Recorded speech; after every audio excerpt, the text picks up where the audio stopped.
Kommuri gold buyers తాకట్లో ఉన్న బంగారం విడిపించి ఆ రోజు మార్కెట్ రేటు కట్టి మిగిలిన డబ్బు మీకే ఇస్తారు. Contact number 9247538993.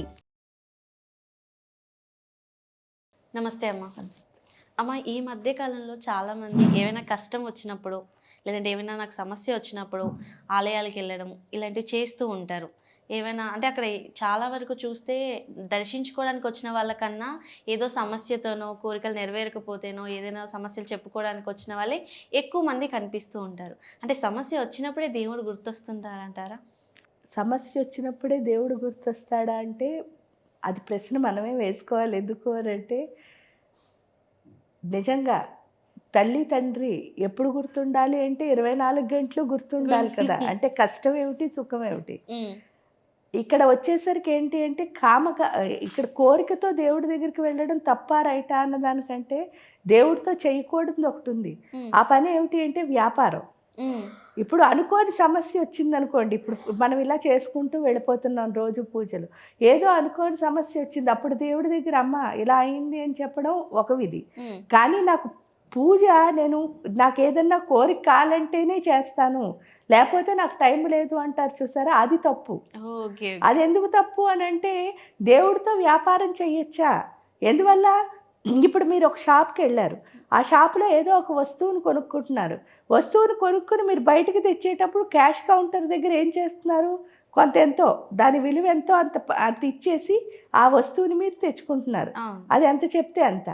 ఇప్పుడు మనకు కోరిక వచ్చినప్పుడు పూజ చేస్తున్నాం అంటే అదే కదా చేస్తున్నాం. అంటే ఆ పూజ నేను దేనికి ఇస్తున్నావు? నా కోరికకి బదులుగా నీకు పూజ ఇస్తున్నాను, నాకు ఆ కోరిక ఇవ్వి. అది తప్ప రైటా అన్నది ఎవరికి తెలియాలి అంటే వాళ్ళకి. ఎందుకంటే తల్లి తండ్రితో వ్యాపారం చేయొచ్చా, చేయకూడదు అని తెలియాల్సింది చేసే వాళ్ళకే. ఇంక చేయకూడదు అని ఇంక చెప్పక్కర్లే, చేయకూడదు. కానీ మరి కోరొచ్చా కోరకూడదా అని అంటారు. కామిగాక మోక్షగామిగాడు. భూమి మీద ఉన్నంతసేపు ఆ కామం అనేది ఉంటుంది, ఎవరికి తోచిన కోరిక వాళ్ళకి. ఇప్పుడు సపోజ్ కొంతమందికి ఏంటంటే దేవుడి దగ్గరికి వెళ్ళిపోయి లైవ్ అయిపోవాలి అంటే మోక్షం కావాలన్నది ఒక కోరిక. ఇంకో కొంతమందికి ఏమనిపిస్తూ ఉంటుంది, నాకు ఇది కావాలి, ఇహపరమైనవన్నీ కావాలనిపించేది. అంటే ఒక కారు కావాలి, ఒక ఇల్లు కావాలి. రెండింటికి పెద్ద తేడా ఏముంది అంటే ఏమీ లేదు కదా. ఎవరి కోరిక వాళ్ళది, వాడి స్థితిలో ఆ కోరిక వాడికి రైట్, నా స్థితిలో నాకు ఈ కోరిక రైట్, అంతే. కానీ రెండు తప్ప రైటా అన్నది కాదు. కానీ ఇక్కడికి వచ్చేసరికి ఏంటి అంటే మనం ఏం కోరుతున్నాం, అది ధర్మమా అధర్మమా, ఆ తెలుసుకునే విచక్షణ జ్ఞానం ఎందులో ఉంది అంటే పూజలో ఉంది. పూజ ఎందుకు చేస్తున్నాం అంటే పూజ చేయగా మన లోపల ఏం రావాలి? జ్ఞానం. ఏది తప్పు, ఏది రైటు, ఏది ధర్మం, ఏది అధర్మం, అది మనకు అర్థం అవ్వాలి. ఆ అర్థమయ్యే స్థితి మనకి పూజ ఇస్తుంది. కాబట్టి అంటే ఒక కోరికతో పూజ చేసినా సరే, పూజ చెయ్యగా అంటే రోజు చేసుకోగా ఏమవుతుంది అని అంటే ఈ కోరికలు పక్కన పెట్టేసి నిజంగా దేవుడితో మనం కనెక్ట్ అవ్వగలుగుతాం.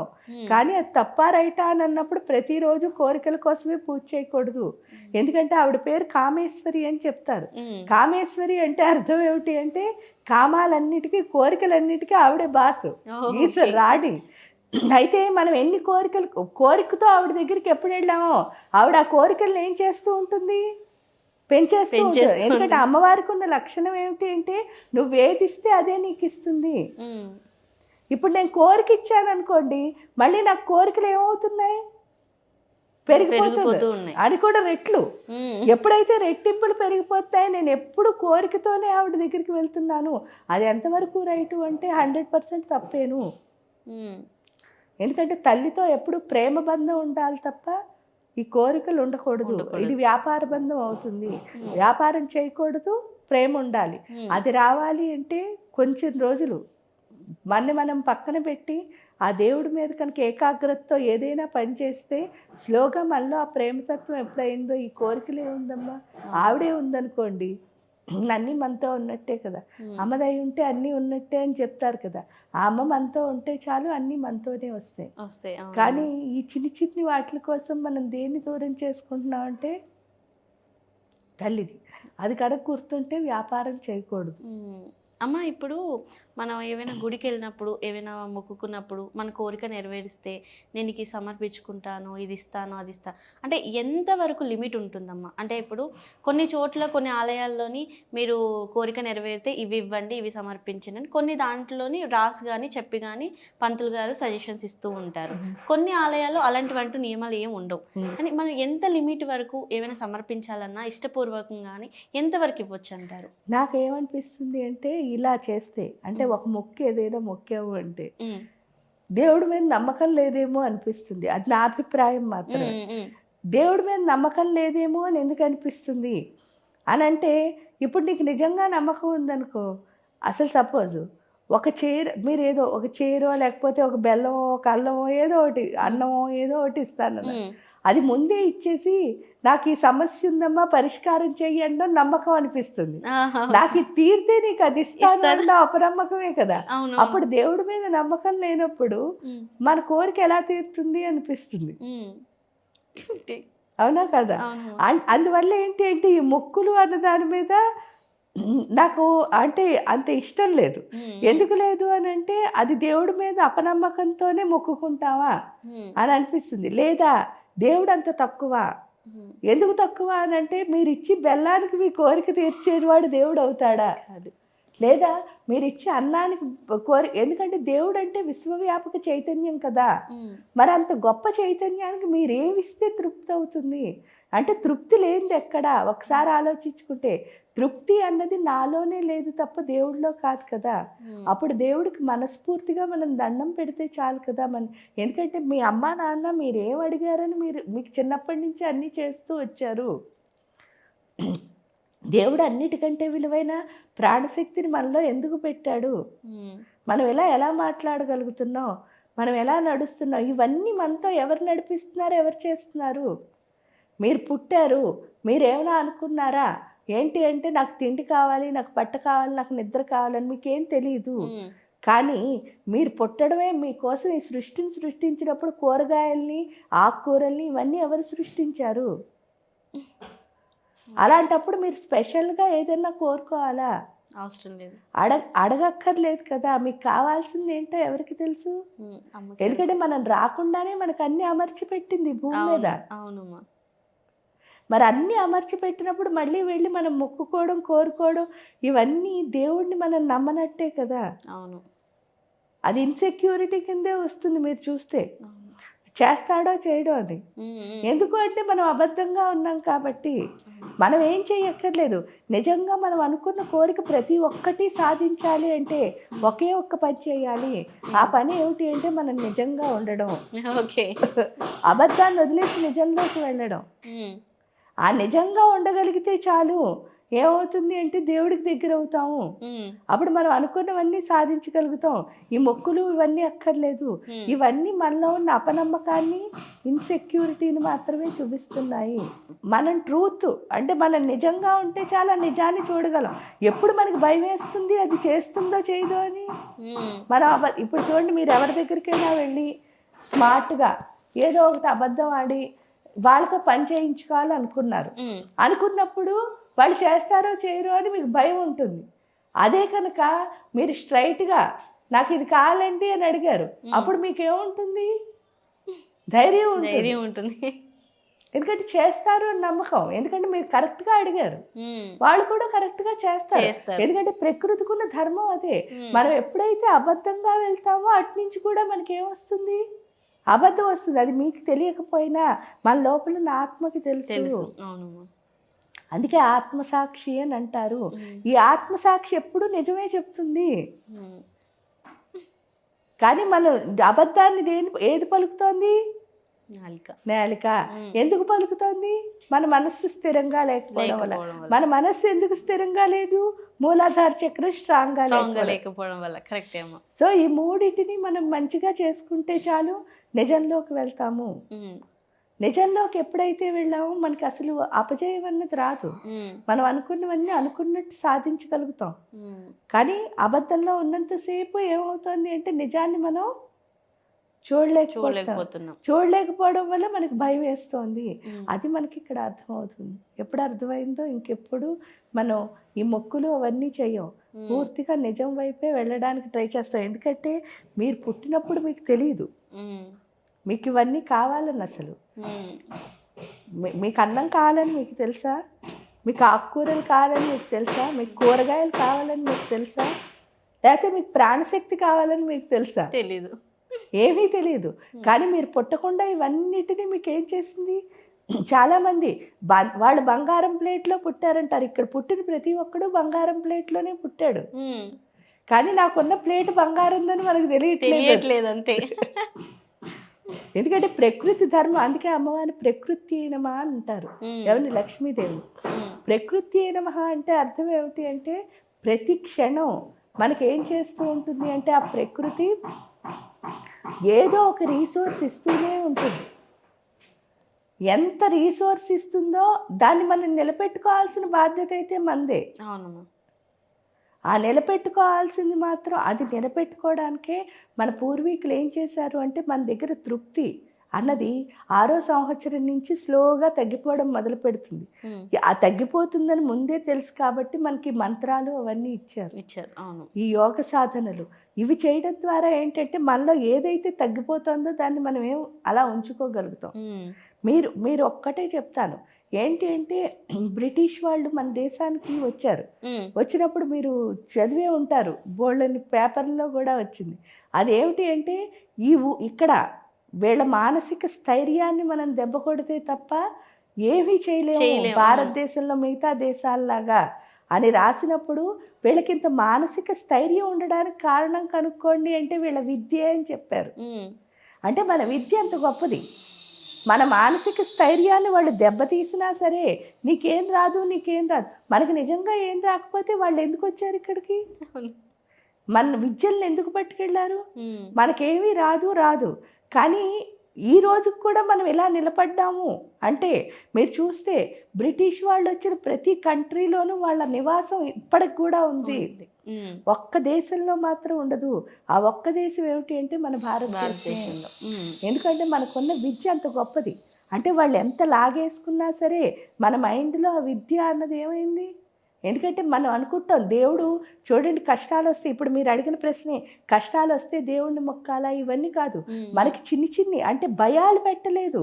మనకి ఏదైనా వచ్చేసరికి మనకు అందరికీ ఎంత నాస్తికుడైనా సరే దేవుడికి దండం పెట్టడం అలవాటు చేశారు. అవును. వాడు దేవుడు అంటే ఇష్టం లేదంటాడు కానీ దేవుడికి దండం పెడతాం. అంటే మనలో అహంకారం లేకుండా చేశారు, భయం లేకుండా చేశారు, మన ఆత్మస్థైర్యాన్ని పెంచారు. ఇవన్నీ మన యోగా విద్యలే.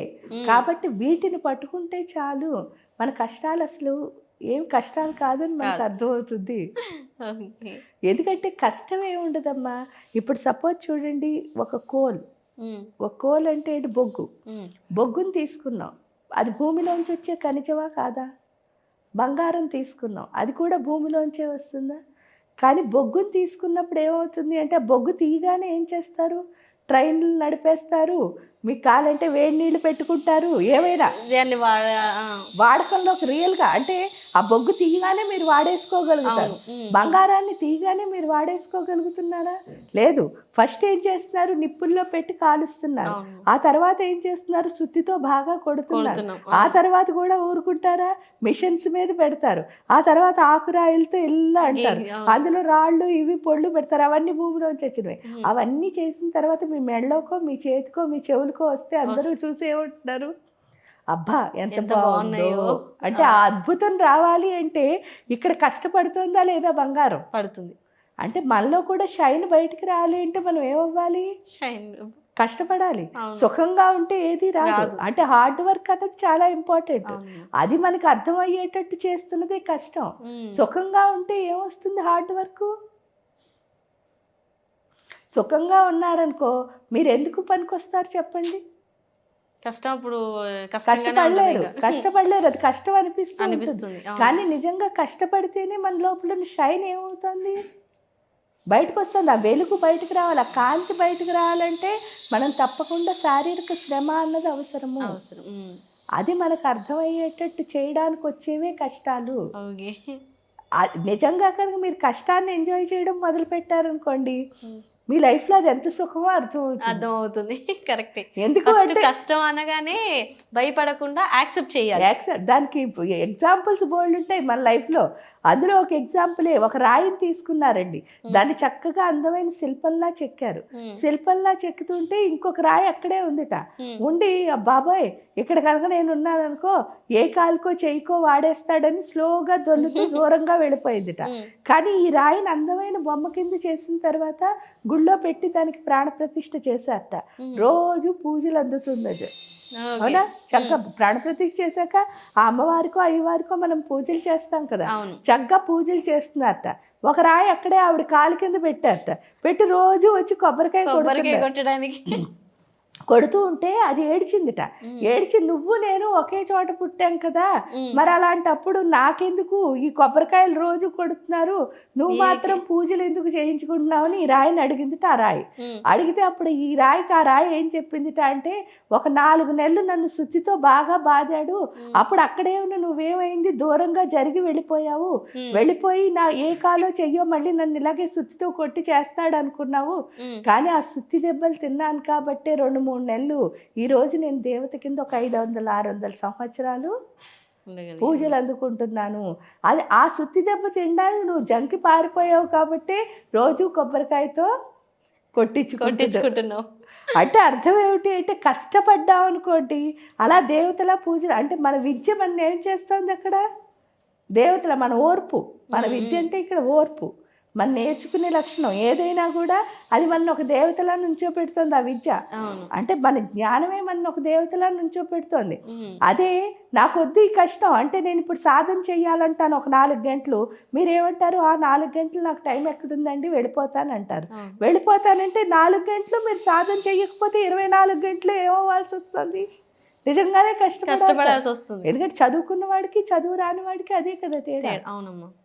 అది మనకు అర్థమయ్యేటట్టు విద్య నేర్పిస్తుంది. అంటే కష్టం మనకి ఏం నేర్పిస్తుంది అంటే దీన్ని నేర్పిస్తుంది. ఓకే. అంటే దేవత కింద అవ్వడాన్ని కష్టం నేర్పిస్తుంది. ఎప్పుడు ఇలాగే. అంటే రాక్షసత్వం ఏంటి, చిన్న తమోగుణం అనమాట. నేను ఇక్కడ దెబ్బలు తినాలని పారిపోయాను, పారిపోతే రోజు ఏమవుతుంది, జీవితం అంతా దెబ్బలు తింటున్నాను. అది మనకు అర్థమవుతుంది. ఈ కష్టంలో కోరుకుంటే అదే అవుతుంది. కష్టంలో కోరుకుని ఏమనుకుంటున్నావు, సుఖంగా వచ్చేసింది అనుకుంటాం కోరిక. కానీ దేవుడు ఎందుకు కోరిక తీరుస్తున్నాడండి అని మీరు అనగచ్చు. మరి దేవుడు ఎందుకు తీరుస్తున్నాడంటే అట్లీస్ట్ ఒక నమ్మకం, దీనివల్ల ఒక బాండ్ కలిగింది అనుకో, వీళ్ళు దీన్ని అర్థం చేసుకుంటారేమో అని ప్రతిసారి. ఓకే. కానీ అర్థం చేసుకోకుండా అలాగే ఉన్నాం అనుకోండి, దేవుడిచ్చిన అవకాశాన్ని ఎవరు పాడు చేసుకుంటున్నట్టు మనమే. అది కనుక గుర్తిస్తే కష్టంలో కోరికలు అడడం కాదు, కష్టపడడం వల్ల మనం ఎందులోకి వెళ్తాం, ఆ కోరిక తీర్చే వాళ్ళ కింద అవుతాం. కోరిక తీర్చే వాళ్ళ కింద అడుగుతామా, ఎప్పుడు కోరికల్లోనే ఉండాలా, అదెవరు ఆలోచించుకోవాలి అంటే మనమే సొంతంగా ఆలోచించుకొని నిర్ణయం తీసుకోవాలి. ఓకే అమ్మ, నిజంగా చాలా చక్కగా తెలియజేశారు. ధన్యవాదాలు అమ్మా.